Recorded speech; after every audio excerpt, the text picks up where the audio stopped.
North Korea. This podcast is about how power really works in Pyongyang, Washington, and beyond. Welcome back to Dirty Factor. Today, we are joined by a man who truly sits at the intersection of intelligence, economics, and history. Professor William Brown spent over 30 years at the very heart of the U.S. intelligence community, serving as the senior analyst and advisor for the CIA, the National Intelligence Council, and the Office of the Director of National Intelligence. When the US government needs to understand how money, power, and weapons flow through North Korea, Professor Brown is the expert they call. Beyond his intelligence career, Professor Brown is a distinguished educator who has taught at many of the world's leading institutions for international affairs, such as Georgetown University, George Washington, George Mason, and University of Maryland. But what really makes Professor Brown unique isn't just his clearance or his data, it is his connection. We will deep dive into this. Professor Brown, it's truly honor to have you on the show. Welcome. Oh, thank you very much. I'm looking forward to this discussion. Yes. Yep. Professor, you have a background unlike almost any DC analyst. You were raised in Gwangju, South Korea by missionary parents. I still cannot forget the photos you showed me of your parents in Pyongyang in the early 1900s. They are historical witness to why Pyongyang was once called Jerusalem of the East. How does that deep personal connection to both Korean people shape how you interpret dry economic data than other might miss? Yeah, well, I mean, everybody has their own story, right? Especially people who work on North Korea. You certainly have one of the best stories. I could hardly ever compete with you. I But know. mine is kind of interesting. It's nothing I did, but my Mhm, four grandparents, both mhm, families, they were all missionaries in China, Presbyterian missionaries, Chung mhm, in China and in Korea. mhm. So Wow. my favorite story, my mother was born in Korea, Kunsan, Korea. My dad was born in Suzhou, China. And they met each other. Wow. This is my favorite story. They met each other in Pyongyang in And that's 1920, incredible story. I think Yeah. 1927, 28. You know, there's a big American high school there in Pyongyang in those days, Mhm, just during the Japanese era. So mhm, that's mhm, how I came to be. Pyongyang led the way, I guess. Yeah. mhm. Wow. And then I grew up. I lived in Gwangju. They were missionaries in Gwangju, Honan province. Mhm. They took me there in 1954. You're supposed to say you're not that old, are you? But I was 2 years old. They Uh-huh. took me to Japan when I was 1 years old, and then Korea when I was Gwangju when I was two. And I grew up there. I lived there 15 years till I came Mhm, back here to college. And then I worked in the government on China and Korea as an economist for most of my career. So yeah, mhm, I'm kind of deeply intrigued by Korea and China and what's been going on there. I like to mhm, say though that I'm kind of in fact, I've written a memoir. I'm writing mhm, a memoir. It's sort of like um, a foreigner looking in. Um, as a missionary kid, I'm not trying to be a Korean. We weren't trying to be Korean. That wasn't the uh-huh, idea. We weren't trying to make Koreans into Americans. It's not like an immigration thing. It's like a mhm, guest. We were guests of Korea, and so I learned to be I think, a good guest in Korea, and I've learned a uh. great deal, I think, about Korea as a result. So you already completed your memoir. It's been out? No, it's maybe 80% done. Um, Great. I have a company in Georgetown that's helping me. Uh, Oh, Now, you publish on demand, so it's much easier. I see. And hopefully in the That's great. summer, hopefully by the summer, I'll have this thing finished. Are you going to include all the photos, like early Yeah, 1900 yeah, photos a in the lot of book? lot of photos. That would be amazing. That's The people should see the pictures how Pyongyang was, really were yeah. Christianity So I in have a great back to picture then. of my mother throwing a snowball Mm-hmm. against her older brother in Mm-hmm. exactly where Kim Il Sung's palace is now in Pyongyang. Exactly that Wow, location. It's a really funny picture. Um, it's a good location. Probably good. yeah, That's why they built the palace there. yeah, right. Yeah, yeah, I see. Um, Thank you for sharing the story, and please share the book with us. And then, I help our audience and global community can actually read your book and see the incredible photos you will share yeah. with them. Yeah, and I will have more the technical question here. Hmm. As a former senior advisor to the national intelligence, manager, how does the way the intelligence community analyze the North Korean economy differ from how academia or the media does it? Or what is the one indicator you look at that everyone else seems to ignore? Yeah, well, I haven't been in haven't had clearances now for 5, 6, 7 years. So, Mm-hmm, mm-hmm, and of course, I couldn't discuss in secrets mm. anyway. But Yep. even with the secrets, my main focus has been for years and years looking at specific live indicators. By Uh-huh. live indicators, there are two main Mm-hmm, ones. One is the exchange rate, mm-hmm, $1 exchange rate, but also mm-hmm, one yuan, all the exchange rates. mm. I look at those exchange rates because those are very specific, market based. There are a couple different sources for it. Mm-hmm, Daily NK does a good job, and Asia mm-hmm. Press over in Japan does a good job. Yep. In Intel, you always want to have two sources, right? Mm. Never want to depend on just one source. And I see. they sort of are rivals. They fight each other. That's good. And usually they're pretty good. Sometimes they're wrong. They're different. But I Oh, even sometimes they're different. hmm? Yeah, like Sometimes they're October, they got quite different. Got the oh. big spread. So I asked each of them, "What's going on?" And they each blame the other. Oh, they Ah, messed up. They messed up. And now they're back together again, kind of. I But see. that competition for the data, it's easy data if you think about it. It's not hard to collect exchange rate data Mhm. if you have a source in North Korea. So Mhm, mhm, that's long been my one of my main targets.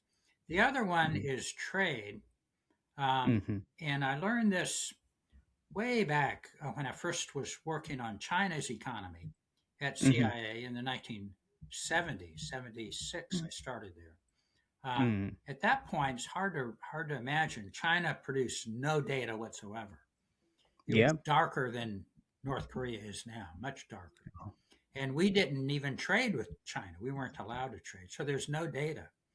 Mhm, Um, but we developed not me, but my partners, mhm. I worked for them, developed a system where we could look at everybody else's trade with China. And so British exports to China were Chinese imports from Britain.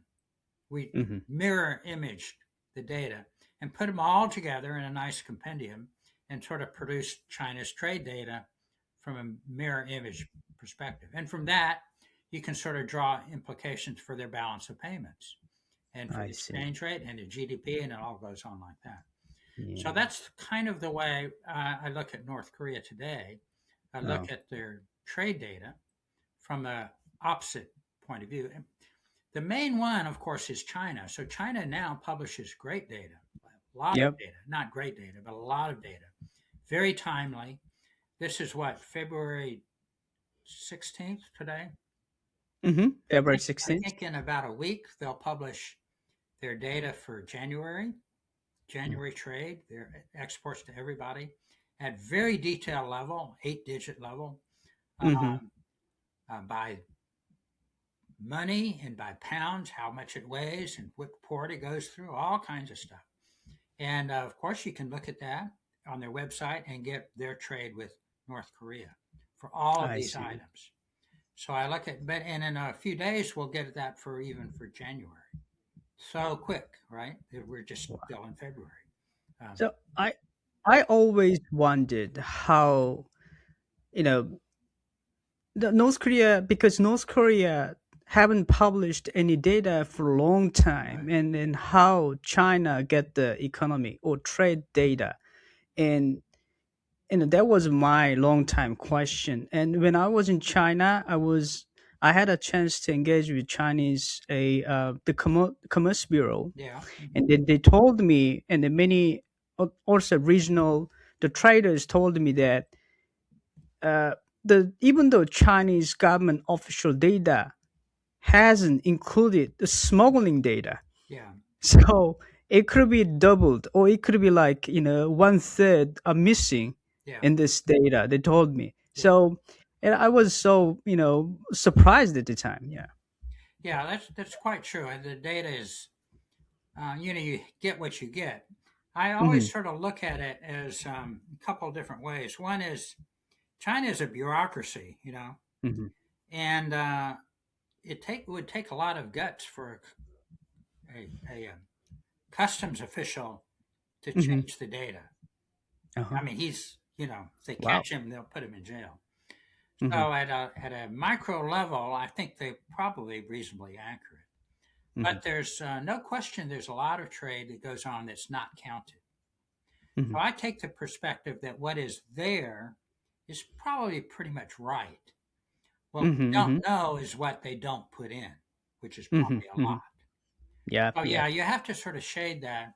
The fact of the matter is, I worked at our commerce department.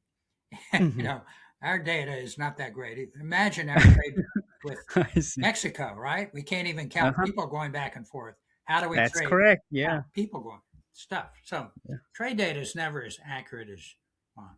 I But see. but with those two line items, Hmm. exchange rate and trade data, imports and exports, a certain amount of commodities, and within the price data, some prices of rice versus corn, I think is an Hmm. important one in North Korea. Hmm. You can sort of start developing an idea of what's Hmm. going on. Now, in I the see. intelligence business, though, that's what I do now, right? Hmm. In the intelligence business, it's kind of trouble, to be honest.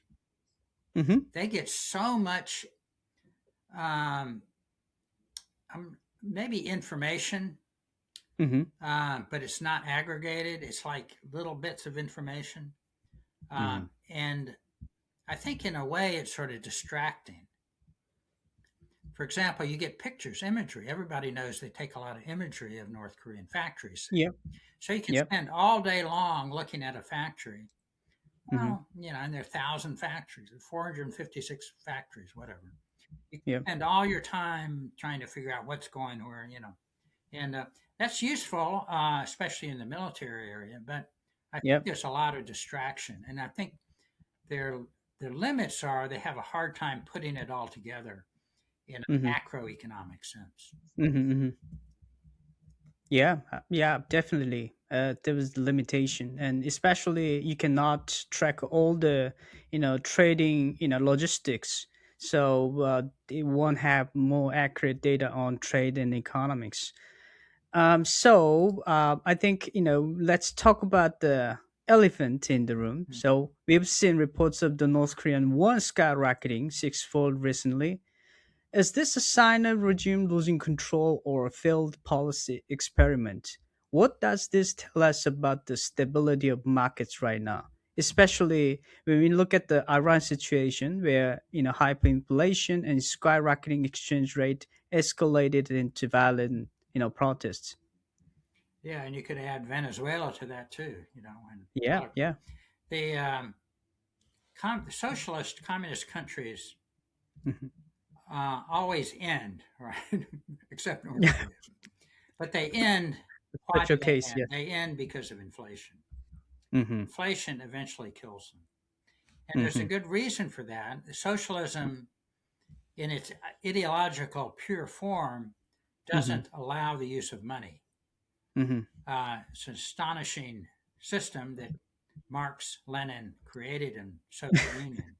No Yeah. money, and it was idealist, Well, Mhm. money creates rich get richer, poor gets poor, and money creates that, right?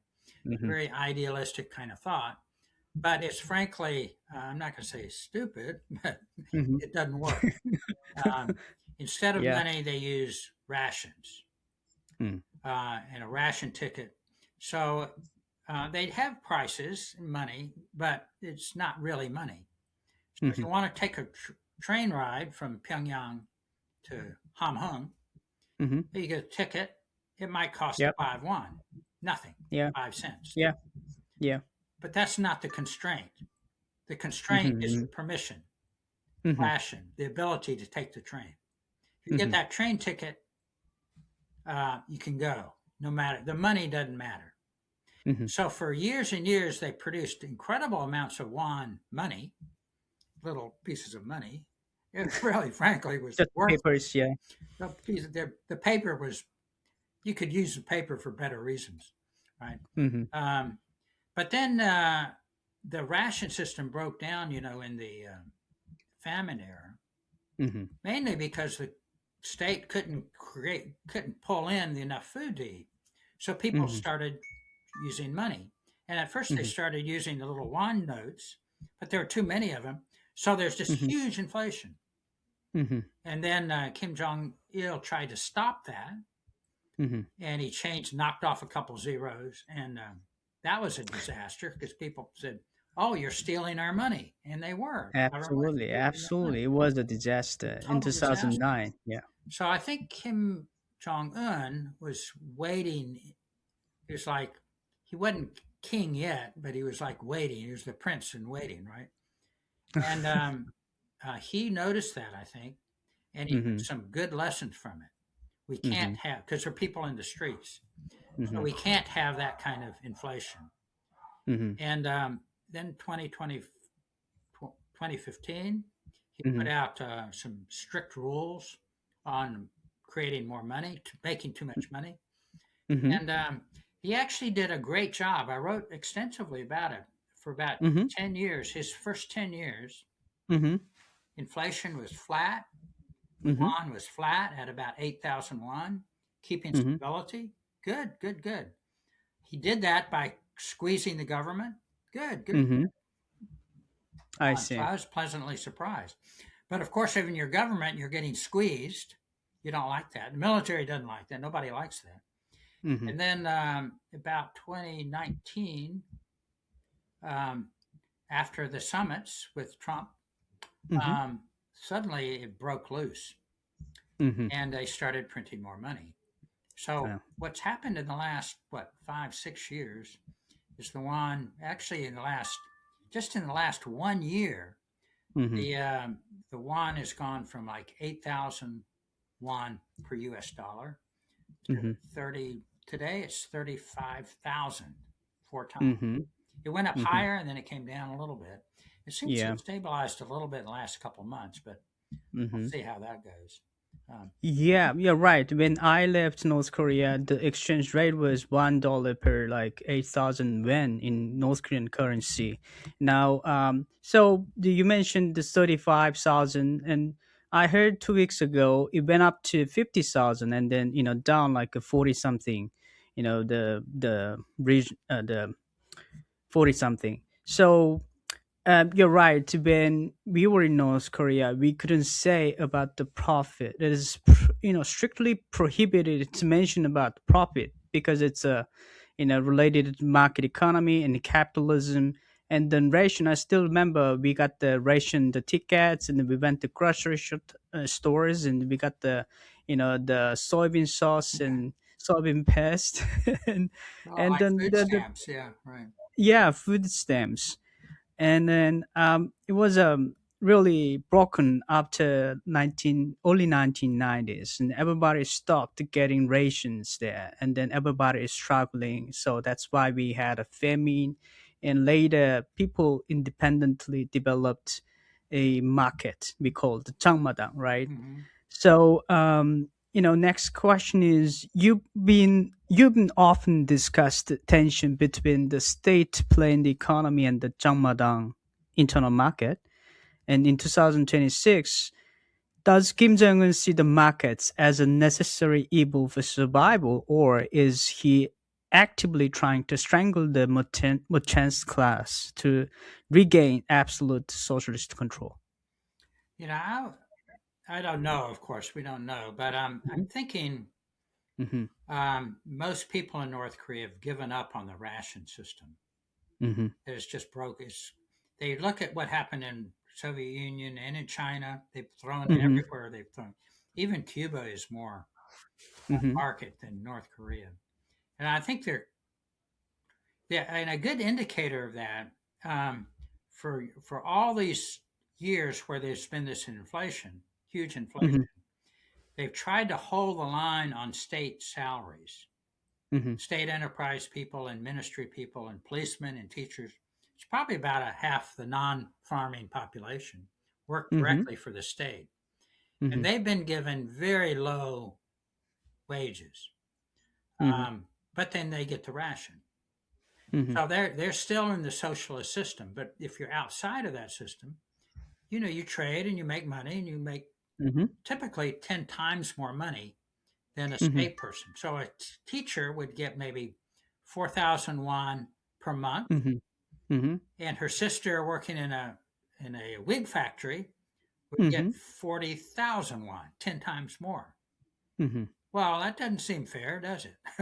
Well, the sister gets, but they make arrangements, so the sister lives in the free housing with, they make all this, or they Yeah. corrupt the officials. Everything starts getting corrupted. Yeah. And um, but they couldn't raise the wages of the state enterprises, of the state Mm-hmm. people. Um, I think it came to a head last year, and suddenly they raised the wages of teachers 10 times. Well, wouldn't you be happy if you got a 10-time wage increase? Well, if it's from $1 to $10 a month, it's not a big deal, right? Uh, No, living costs also increased, Yeah, and so that inflation. Yeah. just spurred this huge inflation, which they're facing Mm-hmm. now. And Yeah. I think it's killing their state budget. They don't Mm-hmm. talk about their budget, but a 10 Mm-hmm. times increase in state salaries, 10 times, it's Mm-hmm. got to hurt their budget. So Yeah. I think it's all out of control at this point, and they're pretty much caving into the market, and they're allowing even their state wages to rise sharply. Mm-hmm. Wow. Yeah. So going back to the currency reform in 2009, it's the same. Kim Jong Un was trying to increase the salary of soldiers and officers, and government has no money. So, he gave his father idea that we have to collect all the money from the people, and that's how currency reform started. And eventually, it failed, and then he executed his top Yeah, economy right. advisor Kim Jong Yeah, was it terrible. People at the time was very furious. yeah, Like people are burning the money on the street and then throw money. But the surprisingly, like the elite class, they actually had money in yeah, dollars. right. So I know you've been written about the dollarization and then when of the North Korean economy. If the regime successfully forces people back to the North Korean man, what does that to the loyalty of the Pyongyang elites who hold their wealth in foreign currency?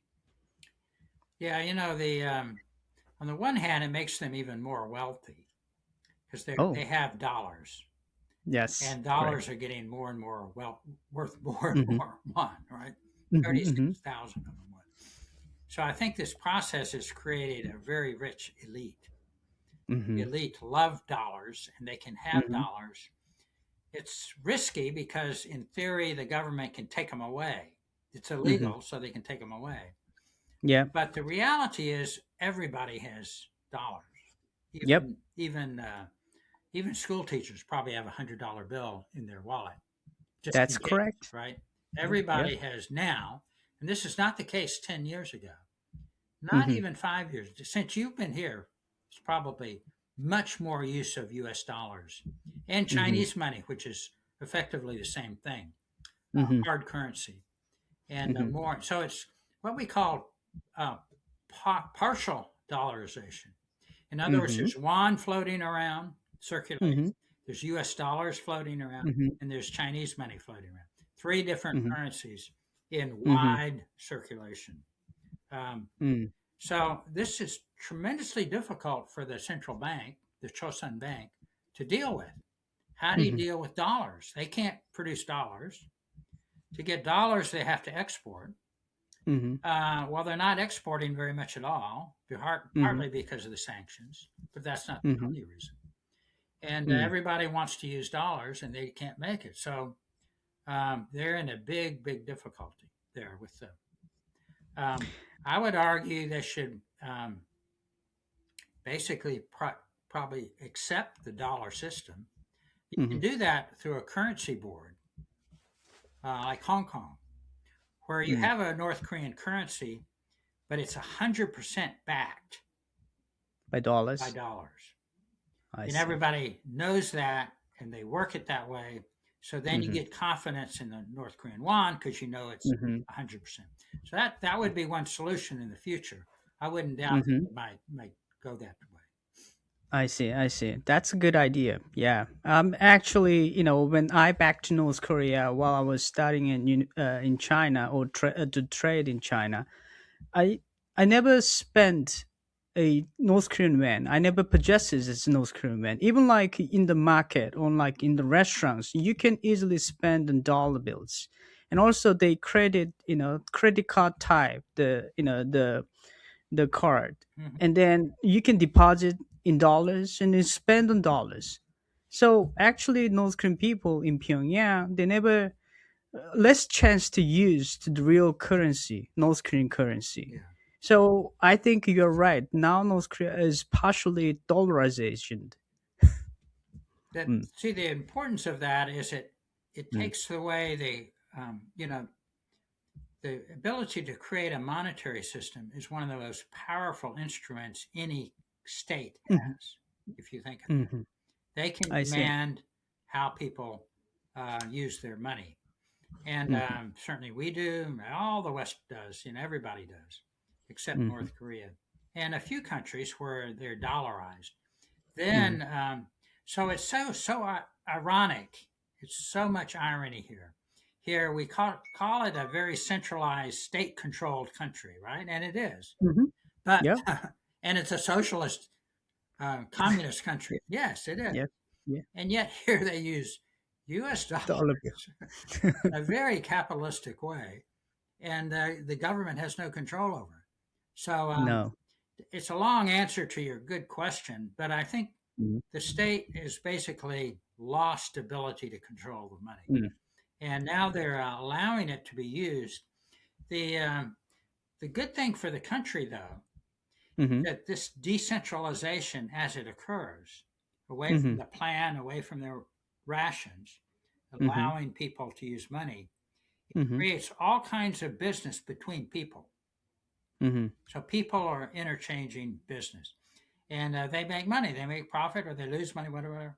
That creates a huge productivity increase. Mhm, So I mm, think the economy is probably growing based on that, but the mhm. state economy is shrinking.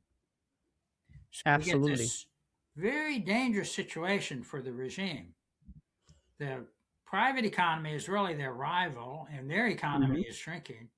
It's trouble, big trouble for Kim Jong Un. I see. Do you think eventually the people's economy will, dominate the overall like government economy? Yeah, now there's, you know, I don't know if he's listening or not, but if Kim Jong Un were listening to me, he would say, Oh, "Well, what can I do? What can I do?" I have the yes. answer. Uh huh. The answer is so, Mr. Kim, Chairman Kim, President Kim, whatever we call you, uh, Mm-hmm.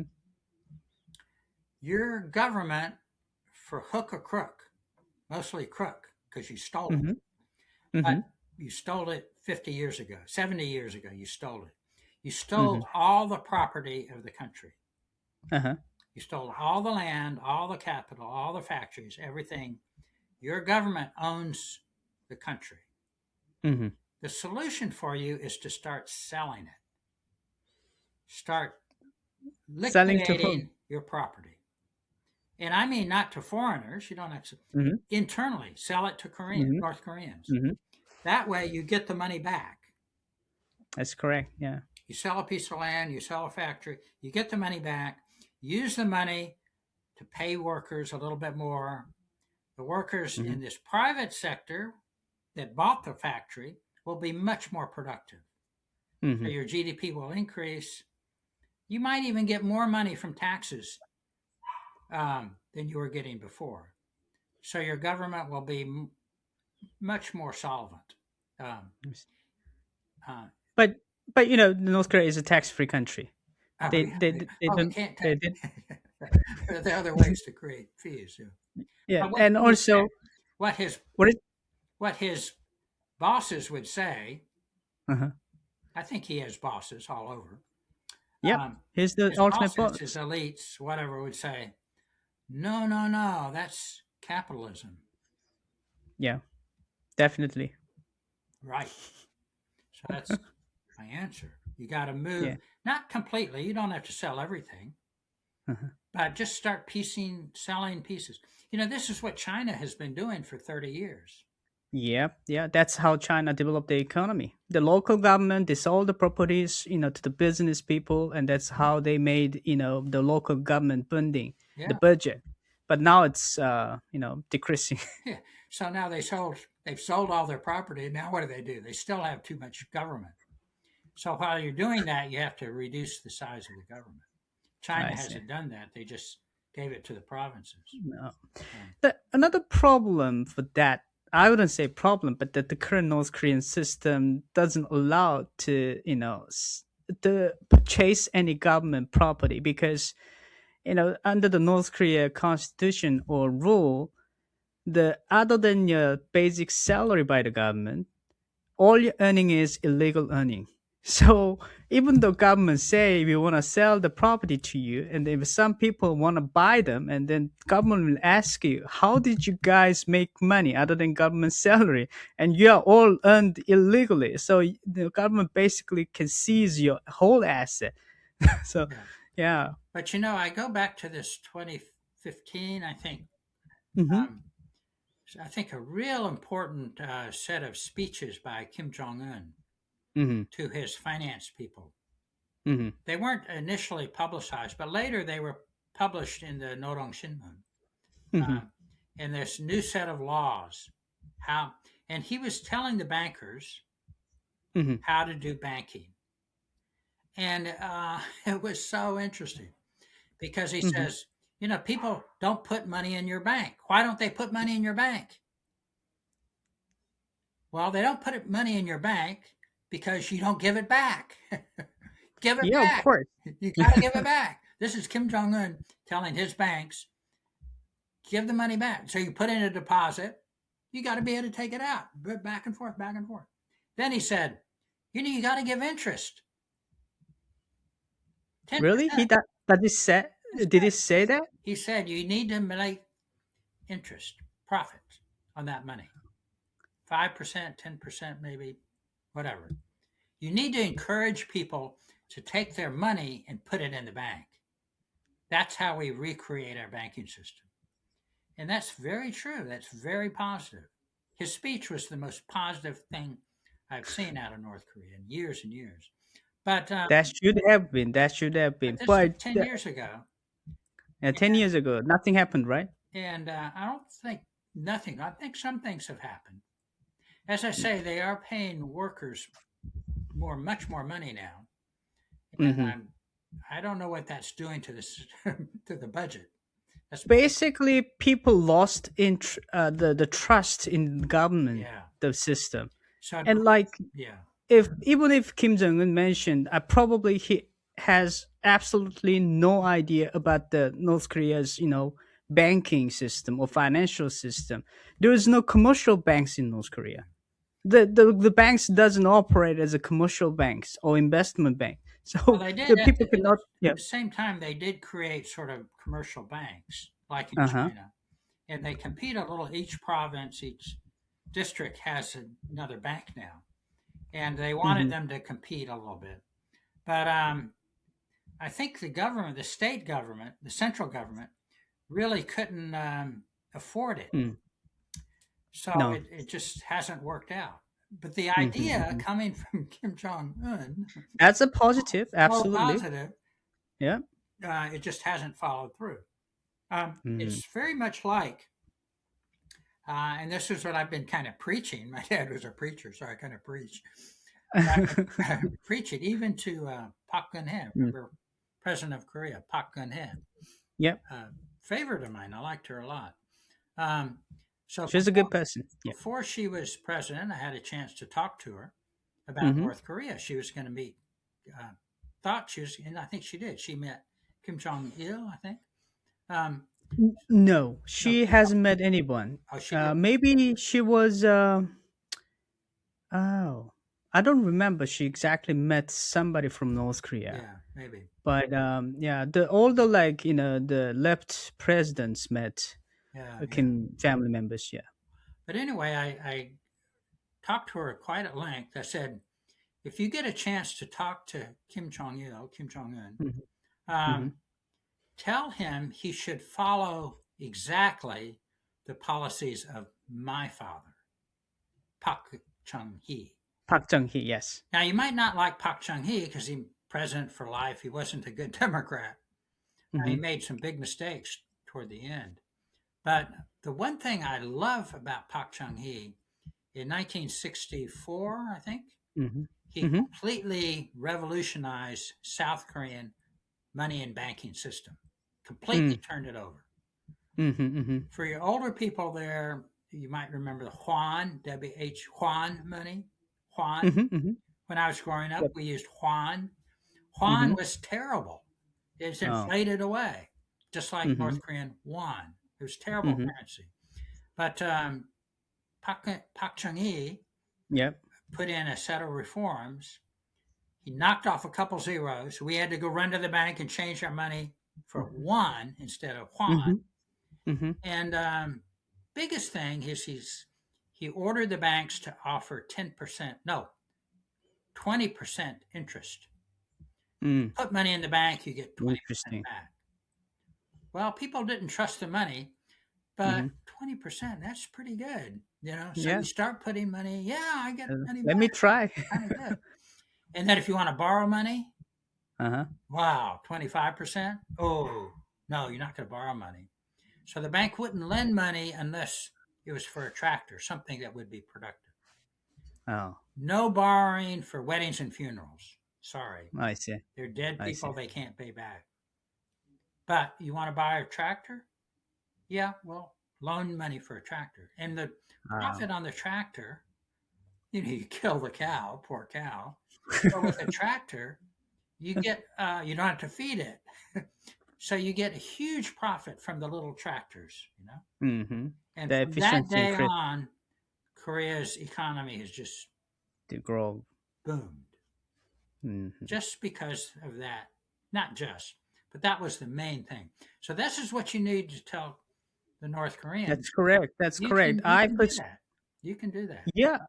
Yeah, I agree with you. Kim Jong Un should listen to your advice and follow the Park Chung Hee, the model. Yeah. And I personally believe President Park is the great leader, incredible leader. He laid the foundation for Korea's economy now, and he built, basically industry all over the Korea. Yeah. So yeah, and slightly going back to North Korea, we've mentioned about North Korea's now like economy and then streets in Pyongyang, and people are watching and reading the newspaper that the like flash side of North Korea, like in a bright side of North Korea.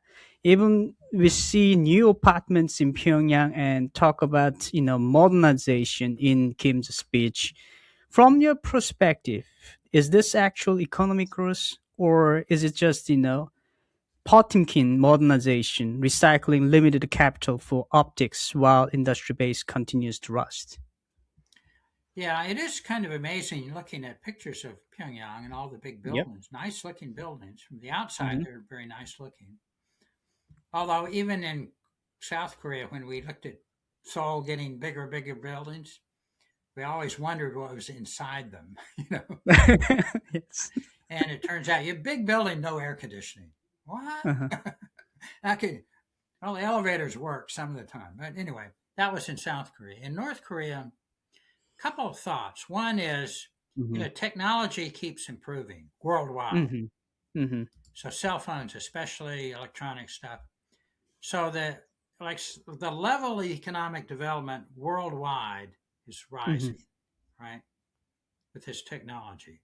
Mhm. So, and a lot of the technology allows you to build bigger buildings quicker, faster, cheaper. Mhm. Um, so that's one thing that's going on is that North Korea naturally will develop with the rest of the world, Mhm. and if they don't kill it. The other thing, though, is much more negative, and it's what you see in China. Mhm. With a state system where markets don't work, they want to develop. They want Mhm. they want GDP to rise. So Mhm. the state pours money into buildings, into investment. Mhm. The problem is they don't have a price system. So in a market economy, you build one building and you get money, and you build another and you build. But each time you build another building or build it taller, the Mhm. the marginal return is less Mhm. because you already have another building. Why do you have another one? So Mhm. um, in a socialist economy, the price never changes. So Mhm. if you build another car, build another factory, you keep getting more and more and more. You think you're getting more and more and more. Mhm. The result of that, plus you have all these workers who know how to build buildings. All the soldiers, they know how to build a building. They're good at it. So yeah, keep Mhm. them going. They keep building buildings. The problem for that is they build way too many buildings and they have no idea of the cost. Mhm. They need houses. They don't need 40-story buildings. Mhm. But the house, oh, we don't know how to make a house. We can build a 40-story building. So the Mhm. provinces are poor as can be, and the city has these big, huge buildings that look nice from the outside. But the water supply, I wonder, would you want to live in a 40-story building in North Korea, in Pyongyang? I would be worried toilet wouldn't work. Then what would happen, right? You have to walk all the way down. Elevator doesn't work. I don't think people are going to want to live in those 40-story buildings, but they You look made a nice. great point. And, to a degree, they are nice. So I don't mean to downplay them, but it's predictable in a socialist economy that you just keep building the same thing you did before. Mhm. And the result of that in a market economy is the profit from each one you build is less and Mhm. less and less. Yeah. The marginal development is works against you. Yeah, you made a great point. And even like when we were in North Korea, we had like, 100,000, the housing built by Kim Jong Il Mhm. in 1990s, 80s, 2000. We had like skyrocket buildings, and people couldn't get the water, because of no power. The water cannot have a pressure to up to the buildings. So even like we had only 1 hour per day to have a water system, we couldn't imagine the warm water, hot water. We don't have, it's only cold water. And also people built a tanks in the bathroom to get the water to Yeah, reserve. yeah, And think about the elevator. You don't even dream about the elevator. It's luck when you get the elevator. So people made a joke that, here people are making, doing diet, healthy diet. North Koreans everyday diet, walk walk 40 stories. upstairs. Yeah. And then was a really terrible experience. And people have no like a public regular transportation, so everybody is the driving the bicycles. And then think about that, you're living in 30 floor, 40 floor, you have to bring your bicycles every day. And you don't need a gym that Don't need a gym. yeah, we don't need the gym for that. So it's very natural, muscle building and then exercise. It's very sad story, but it's I totally agree. It's nice looking outside, but internally have a lot of problems. And the government doesn't consider cost of the building, and it distributes the people, and people doesn't know what the cost of the building is. And later, if things happen like errors and difficulties of maintenance, and nobody cares about that. Yeah. So this is the failure of the governing and then policy, economic policy. Um, and I trying to shift a point of view here that is trying to ask a question: economy and the nuclear. So, from an economist point of view, North Korea is spending a massive percentage of GDP on nuclear or weapon programs. At what point does the opportunity cost of the nuclear program become a threat to regime's internal stability? Is there a breaking point? Yeah, so this is a really great, very Hmm. important question, Hmm. because the world obviously doesn't like North Korea having nuclear weapons, but the regime thinks they need them Hmm. Hmm. for defense, maybe Hmm. for offense, but first of all for defense. And if Hmm. they look at U.S. power, Hmm. they want to have nuclear weapons. Um, Now they might look a little more carefully and see that their own nuclear weapons make them a Hmm. target, which I think Hmm. they are. I think they're a big target. And they might look a little more carefully at the Soviet Union. Hmm. Soviet Union had more nuclear weapons, I think, than us, Hmm. and they fell apart. How many Hmm. nuclear weapons did they use to try to save Gorbachev? Zero.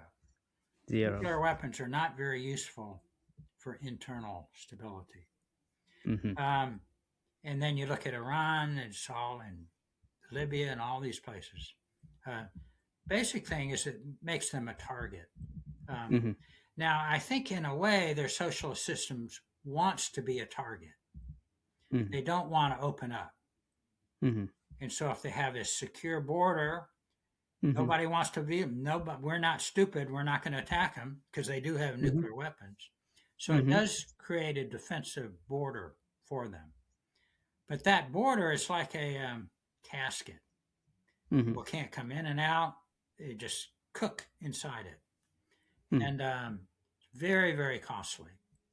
One thing is the weapons themselves are costly, but think of all the troops they need to protect them. Hmm. Make sure that one doesn't go off at Kim Il Sung Museum, right?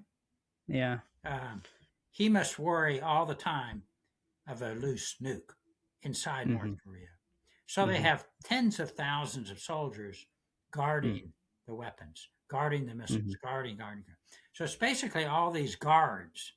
Hmm. They're not soldiers that can go abroad and attack, maybe a little bit Ukraine, but mostly they're a police force to protect their weapons, protect their regime. Very, very costly. Um, Now, ideally, and this is what they say, but it hasn't turned out very well. If they have a good defense with nuclear weapons, they Hmm. don't need to have so much conventional weaponry, and they can have Hmm. fewer soldiers, which may be true, and they may have reduced the number of soldiers. That would be a very good thing. They talked a Hmm. few years ago about reducing 10% or reducing the age limit, reducing, say, 8 years instead of 10 years in the military. Well, that would be good, and that would be a payoff for the nuclear Hmm. weapons, I suppose. But I think the danger to North Korea is not external. Who would, frankly, other than maybe some people in South Korea, who would want to attack North Korea? Nobody, you know, No one. no Yeah. one. Um, if anybody wants to attack North Korea, it might be China. Mm. It might be Russia. Get their money back. It's not going to be U.S. Mm-mm. The only reason we would attack them is if we were afraid they were going to attack us. So there Huh. should be an easy solution. We won't attack you. You won't attack us. We'll put in intelligence to make sure that's not going to happen. Hmm. So we But need to Professor, know. the audience might ask, why China and Russia might attack North Korea as they are allies of North Korea. No, I don't think they're allies. Hmm. You know, That's you go back. superficially allied. you go back thousands of years. You know, That's why correct. why would why would people in China want to ally themselves with people in North Korea? Hmm. You know, Hmm. they're neighbors. Neighbors mean they fight each other. Yeah, conflict, territory Neighbors are conflict. usually not so friendly, right? Yeah. And Yeah. yeah, they're allies if they see a common threat. Hmm. And if they see the U.S. as a common threat, yeah, they will ally for against that threat. But even then, do you think China would come to North Korean aid if there's a attack in Taiwan? No, they're going to have to worry about Taiwan. Uh-huh. The last thing they're going to worry about, you know. So in Russia, the same way. Russia is way too Hmm. conflicted in Ukraine. Hmm. Um, well, they might give it, man. Russia doesn't like to give anybody anything. You know, they trade a little bit with North Korea, not very much. They buy maybe a lot of these missiles or Hmm. artillery pieces. That's helping North Korea, no question. But Hmm. I don't think it's a long-standing thing. And Putin could I change see. his mind or die tomorrow. Likely, it seems like. Then what happens? Suddenly, Russia is a friend of the West instead of a friend of North Korea. Wow, Yeah, that would. So if you're a North Korean, I don't think you can count on I Russia see. and China in So you think a it's way as more an ally. transactional Yeah, relationship yeah. rather But than today we like. can make some deal. Yeah. Hmm. Next year, maybe 10 years from now, Yeah. they're more likely to So be fighting. so in the past, to be called China is lifeline of North Korea. Now it looks like Russia is, acting as a lifeline currently. So now, do you believe that Kim Jong Un is playing with China and Russia, between China and Russia, or what's the overall like strategy by Kim's side? Yeah, the balance of power people, the political Hmm. people, always like to talk about this. Um, I tend to be kind of skeptical. Uh, Mm-mm. Now, Korea has done over its centuries.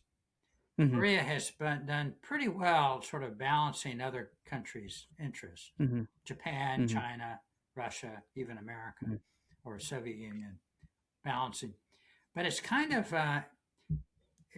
pretense, as if everybody wants Korea. You mean north or south? Don't get me wrong, I love Korea. I love Koreans, Uh-huh. but I don't think everybody wants Korea. They don't want Korea to be an enemy. They don't. They Mm-mm. mostly don't want Korea to be on the other guy's side. Hmm. So Japan doesn't want Korea to be on China's side. Right. Hmm. So same for all of them, all the way around. So Hmm. the best solution, there are two solutions. One is for Korea to be independent, but Hmm. powerfully independent. So that nobody else will want to take over. That was the problem Hmm. in the Yi Dynasty. Korea was Hmm. kind of independent, but it was so weak. China would come in, Japan would come in, Russia would come in, and Hmm. it made it volatile. So if Korea is going to be unified, it needs to be strong enough to keep the other Hmm. guys out. Not strong, not too strong to be a threat. But Korea is never going to be a threat to China or to Hmm. Russia or even to Japan. It's just not like they don't want to be a threat, and they're not likely to be. So there should be an easy solution. Um, for unfortunately, we haven't Hmm. come up with that yet. But some people genuinely believe that unified Korea could be a threat to Japan, China and Russia, and others speculate that people don't want to see the increased power of Korean Peninsula like that. But I totally understand your point that that this is related to unification. So the so-called unification bill, because of the so much, you know the bill will be offered, so even like South Korean young people don't want a unification. And what's your assessment on that? Like, do South Korean young people should really worry about the unification cost or more benefit out of unification? Yeah, I like you saying cost rather than bill. I'm Bill. I mentioned about the bill initially. I saw it like, oh. Yeah. So again, for years we've had these discussions of the quote cost of unification. Mm-hmm. And a good friend of mine, Marcus Nolan, wrote a book on cost of unification. Mm-hmm.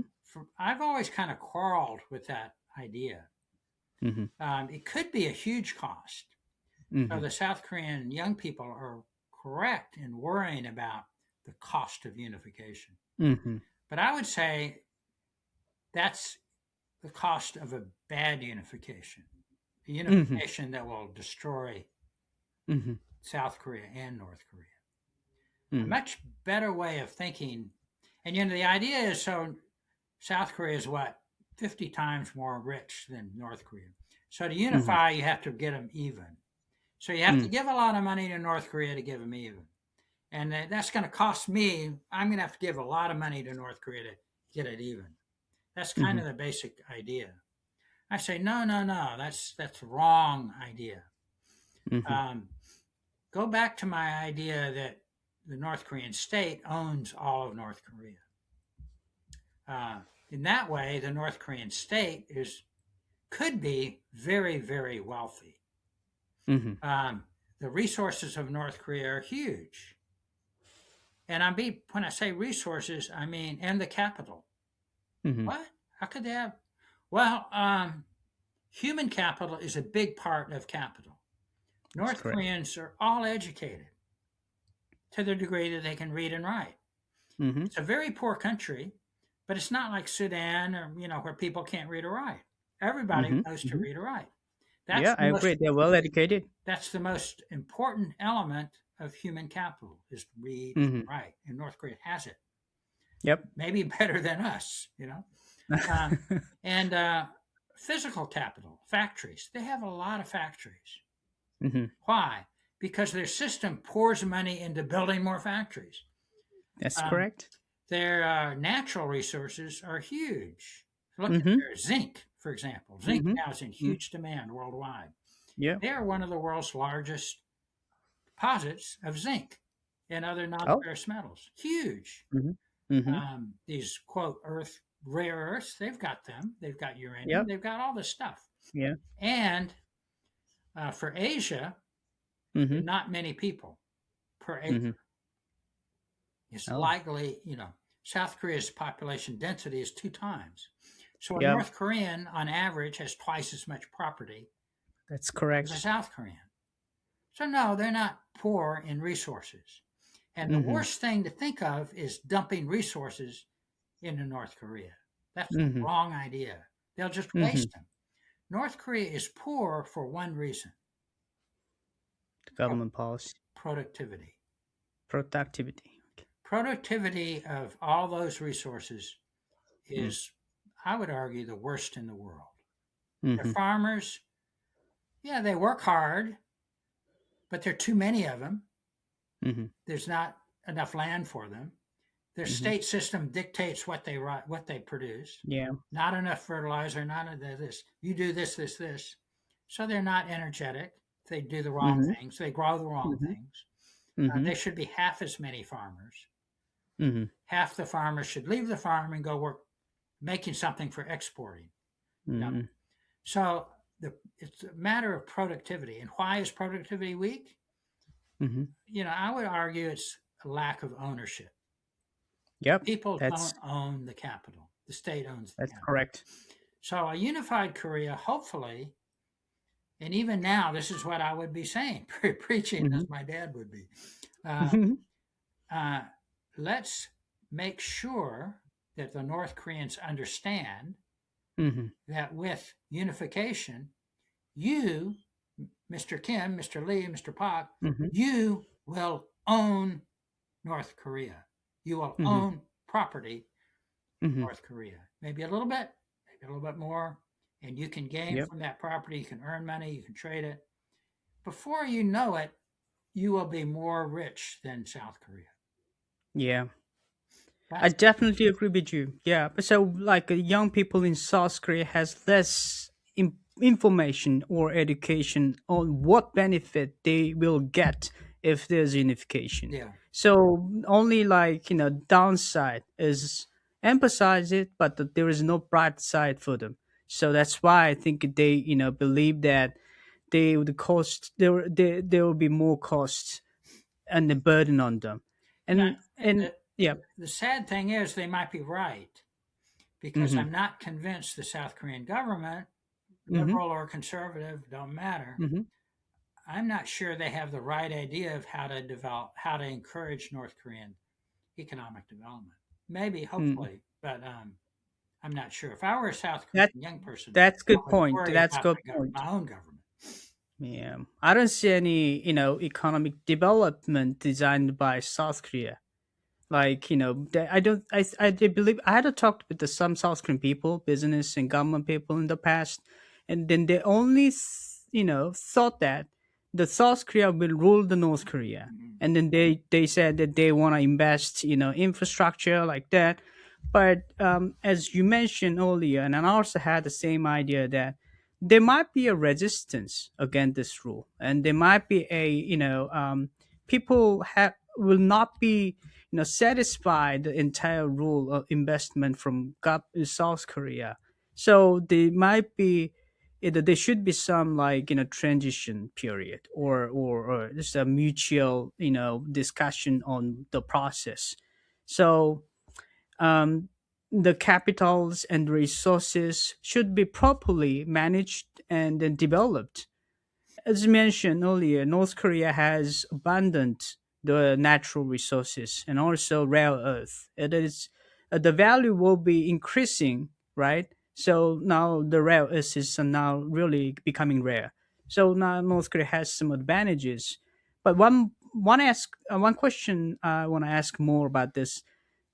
Now, like the robots AI developed, and people are arguing that North Korea's human, the manpower capital is less important than in the back to like 5 or 10 years ago.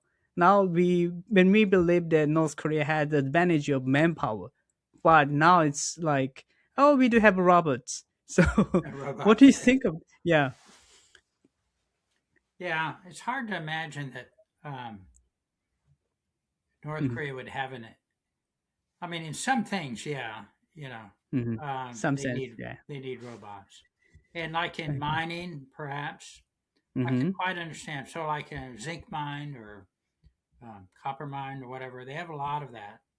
So Yeah. I can imagine robots would be very helpful Yep. in that kind of work. Um, Yeah, but I agree. Like the especially you mentioned about the productivity, and yeah, it will help the productivity. yeah. But So, the trick is they need capital, need people to invest in it. And mhm. I wouldn't trust the government to invest. They'll make a robot, but they'll make 1,000 of the exact same robots. I see. Yeah, but listening only to the government. I see. So, this will be the last question, and then, many others argue for maximum pressure via sanctions. As someone who analyzed the flow of goods and money, do you believe the current sanction regime is actually stopping the regime of the resources, or has the North Korea economy become immune through sophisticated evasion and China Russia complexity? Yeah, the sanctions, of course, is a very complicated Uh-huh. issue, and I do agree we should sanction things we don't Mm-hmm. like, right? Mm-hmm. Punish things we don't like, Mm-hmm. and nuclear weapons, nuc, um, um, high technology weapons in North Korea, we should Mm-hmm. absolutely not allow exports Mm-hmm. to those industries. Sanctions is fine, and the whole UN agreed, right? Mm-hmm. Mm-hmm. Put sanctions on those kind of things. Overall, though, economic sanctions um, usually don't work. Mm-hmm. And they don't work for a number of reasons. One is And our sanctions, I'm very critical. I've become very Mhm. critical of them. Um, Mhm. we went from just sanctioning nuclear stuff Mhm. to sanctioning everything. So, for example, North Korea can't sell zinc to the U.S. Mhm. because they're sanctioned. Mhm. Yep. Well, we need zinc. They have zinc. Mhm. Mhm. Why don't we trade? Mhm. Sanctions. No. Well, why? Mhm. Because the money Yeah. then goes to the government. They'll build, build nuclear weapons. Nuclear weapons and the Everything weapons. gets sort of goes into the nuclear weapons bucket. Yep. Um, there is a reason for trade actions, not Mhm. necessarily sanctions. By trade Mhm. actions, I mean tariffs. Mhm. So should we have tariffs on North Korea? Mhm. Yes, like we do on everybody else, Yep. and even more on North Korea because it's not a market economy. Yep. If it were a market economy, you should be treated MFN, like the world, no Yeah. sanctions. Then we could expect zinc to come trade it. Everybody makes money. It's great.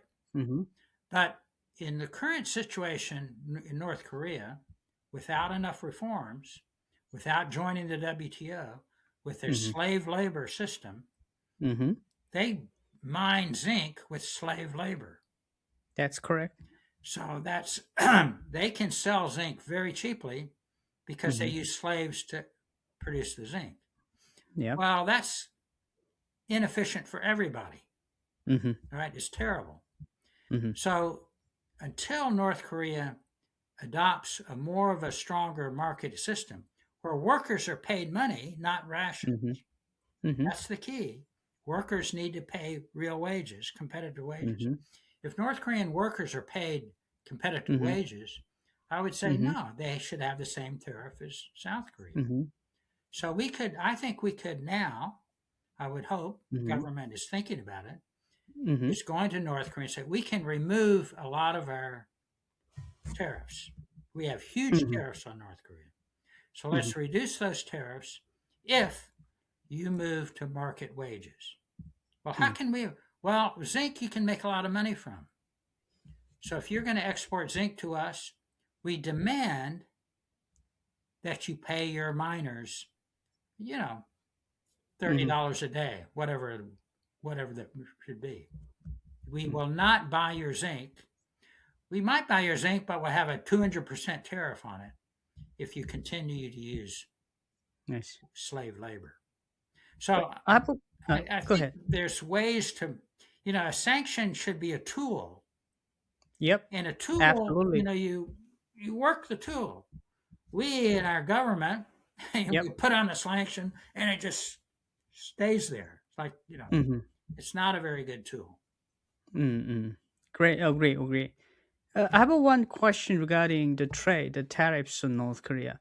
Do we actually have trade between United States and North Korea? Not now, no. It's all I sanctions. see. In the Yeah. Yeah. past, there's been a little bit, Mm. but ever What was since the items? um, there's been some beer and some commodity stuff, and I see. I think, and we've sold them some grain. I think the Mm. problem ever since the Korean War, Mm. we put on a Trade with the Enemy Act, Oh. and that has very restrictive trade. So we've not really traded with North Korea since the Korean War, even before that, Mm-hmm, and mm-hmm. investment even worse. So there's no U.S. investment in North Korea. Um, there was funny in the Japanese era. There was U.S. invested all over in North Korea. The Oh. U.S. company had a gold mine in North Korea, but that was Oh. all taken away by the communist government. Oh. I never heard the U.S. invested in North Korea during the Japanese colonial period. I Yeah. thought it's all run by Japanese companies. Well, the Japanese companies were, pretty international then, and Mm-mm-mm. The they would share. there Yeah. was U.S. gold investment. They would borrow this before World War II, before the war. Mm-hmm. Um, Mm.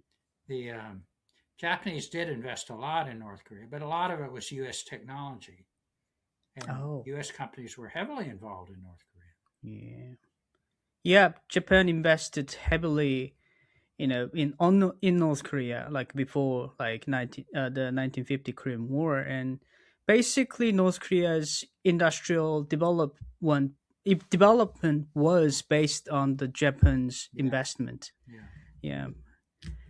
And lastly, Professor, I we heard your comments, the advice you want to make on to Kim Jong Un. But what's your last, advice to President Trump on North Korea? I liked, if I'm speaking to Mr. President, I say, I like your adventurous ideas to summit Uh-huh. with Kim Jong Un. Mm-hmm, mm-hmm, I wrote about it at the time. I thought that was a great mm-hmm, idea. mm-hmm, Um, it's really too bad they didn't work out. They didn't work out. mm-hmm, And I think part of the problem was we asked for the wrong things. mm-hmm, Or we sort of an American idea, like South Korean idea. They mm-hmm, need our stuff. They need mm-hmm, our investment. mm-hmm, So we offered a lot of investment. But mm-hmm, in a Trump Tower or this or whatever. Um, if I'm speaking as a Korean, mm-hmm, or somebody who knows Korea, mm-hmm, I say Koreans really don't like foreign investment.